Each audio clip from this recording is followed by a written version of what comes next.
Good morning, students. Today I am going to start our new topic, which is commercial bank. Basically, country has two types of bank. First, central bank, that is for the country and for the government. It is not for any public or not for any company. The second types of the bank is commercial bank, in which we as a normal public can make the deposit and also we can avail the loan facility with them. This is a primary function of the bank to accept the deposit and to give the loan. So, let's start with our today's topic in detail, which is commercial bank. So, the first meaning of the commercial bank. There are number of sources of financing, short-term and medium-term business requirements. Commercial bank constitute the most predominant source. Commercial bank play a significant role in corporate financing in India. Commercial bank introduce the variety of the deposit scheme and mop up saving of the people, and to make use of this saving to meet varied requirements of the corporate enterprises. It means banks are an integral part of economy and provide short-term to long-term loans. They use the saving deposit with them to disburse loan to the companies, firms and individual for the business purpose. Bank can create a saving habits among the people and make use of this saving to meet different types of the requirements to the corporate enterprises. Commercial banks assist corporate enterprises in that number one by granting term loan to the companies, second by subscribing to shares and debenture of the companies, and third by underwriting the issue of securities of the company. It means that bank credit is a primary institutional sources of finance. In order to obtain bank credit, which means loan, borrower need to submit information and documents to the bank. He may also be required to offer some securities like shares, building, plant and machinery, etc. The credit loan amount provided by the bank is not equal to the value of security offered. It is a certain percentage of the total value of securities. In India, primary sources of financing working capital are in that number one bank credit and second trade credit. There are number of bank credit product in the market. However, the major types of bank credit which are as follow: A. Overdraft, B. Cash credit, C. Cash loans, and D. Discounting bill of exchange. In that first point, overdraft, a company having a current account with the bank is allow overdraft facility. The borrower can withdraw funds as and when they need it. It means it is a credit facility provided by the banks on the current accounts. The banks allow their current account holder to withdraw money in excess of the balance in the account. He is allowed to overdraw on his current account up to the credit limit which is sanctioned by the bank. With this stipulated limit, any number of drawings are permitted and the repayment can be made during the given period of the time, and the bank can charge the interest to the actual amount can be withdrawn. It means account holder can withdraw excess money up to the certain extent which is called as credit limit. The credit limit is provided by the bank depending upon the customer's relationship, credit risk of the customers, etc. The overdraft needs to be repaid before the due date fixed by the bank, and the interest is payable only on the withdrawn, that is excess amount, and not on the entire credit limit. The second point, cash credit. It is an important and popular form of financial aid. This form of credit is operated in same manner as it is overdraft facilities. The borrower can withdraw amount from his cash credit amount up to the stipulated limit based on security margin. It means that there is not much of difference between overdraft and cash credit. The account holder can withdraw the amount of the credit limit sanctioned in excess of his account balance. However, the only difference between overdraft and cash credit is that in overdraft no separate account is opened, but the cash credit is separate account is open. Now come to the next. The cash credit is given against pledge or hypothecation of goods or the providing alternative securities.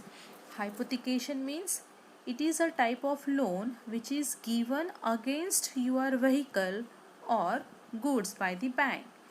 In this loan, the goods or the vehicle remains with the person, but its documents remains with the bank. If there is any default, the bank take possession of the vehicle after giving the notice. The vehicle is sold by the bank and the amount received is credited in his loan account. Next point, cash loan. Under this, the total amount of loan is credited by bank to the borrower's account. Interest is payable on actual balance outstanding, which means that this amount is directly credited to the account of the borrowers. So, amount is repaid in installment over the term of loan, and the interest is payable on reducing balance method, that is on the outstanding principal amount. Now I am going to start with the next point, which is very important in SP as well as important chapter in your account subject.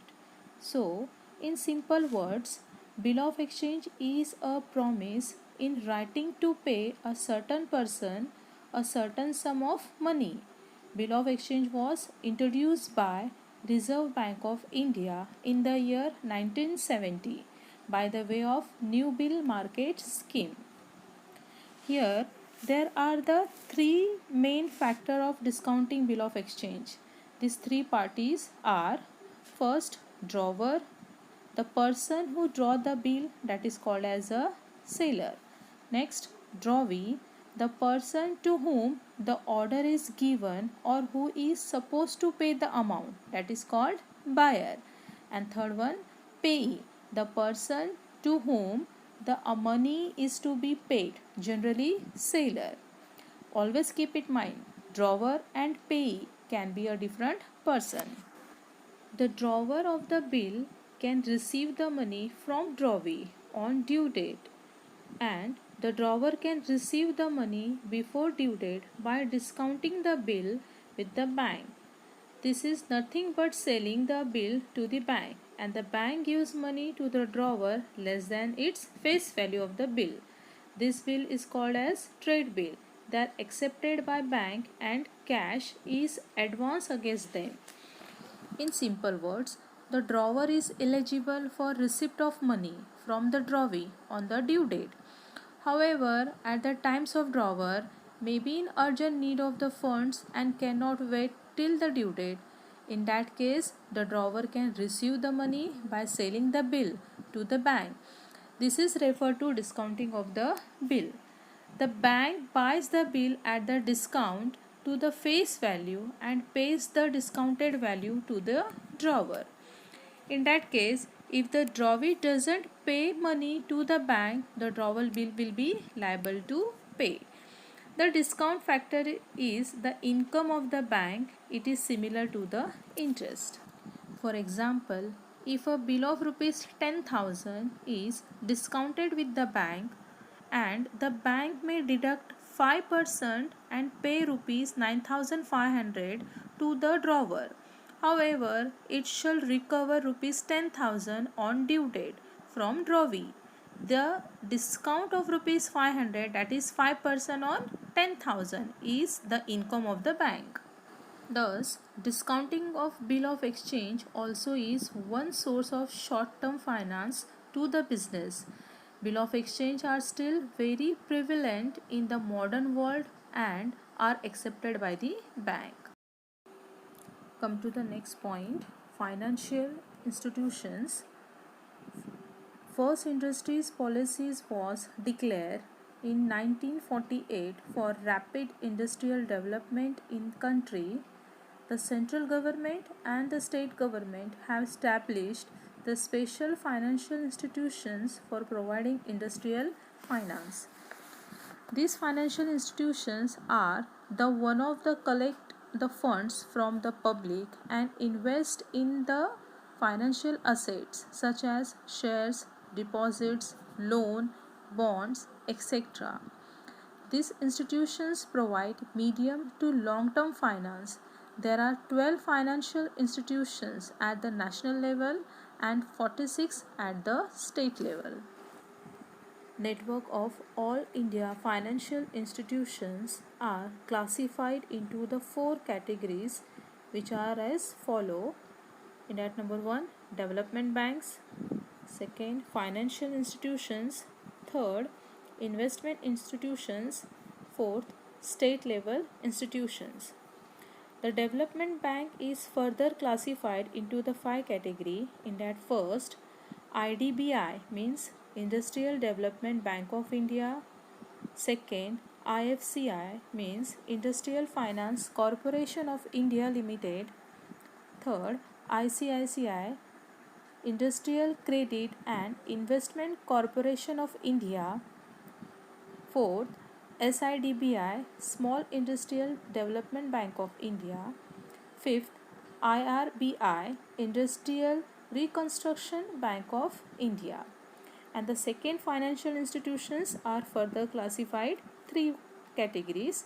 In that first, RCTC means Risk Capital and Technology Finance Corporation Limited. Second, TDICI means Technology Development and Information Company of India Limited. Third, TFCI means Tourism Finance Corporation of India Limited. Then here the third category, investment institution, which are further classified into the 3 categories. First, LIC, which means Life Insurance Corporation of India. Second, UTI means Unit Trust of India. Third, GIC, General Insurance Corporation of India. And the fourth category, state level institutions, are further classified into 2 categories. First, SFC means State Finance Corporation, and second, SIDC, State Industrial Development Corporation. The above mentioned institutions provide financial assistance in the following form: to provide term lending facilities, to subscribe the shares and debentures, to underwrite the issue of securities, to lend the money, and to guarantee term loan raised by the company.